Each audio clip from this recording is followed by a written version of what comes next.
যে কবিতাটি পড়ছি সেটির নামই হচ্ছে কবিতা, শিরোনাম কবিতা। কবিতা কেমন হয় ভেবে ভেবে ক্লান্ত সময় পার।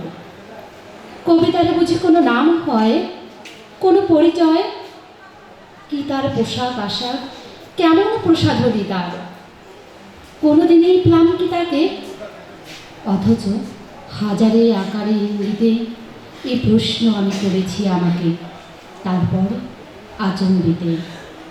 ও বাড়ির মুকুলের বউ দেখি স্নান সেরে ভেজা শরীরে শান্ত পায়ে হেঁটে গেছে আমলকি রাঁচে।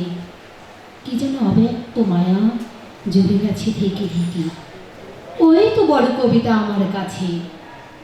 তারপর যে শিশুটি বলেনি পিছনে অবিরাম ক্লান্তিহীন, যেন এক প্রাণের খনি, তার দিকে চেয়ে কেটে যায় দিন।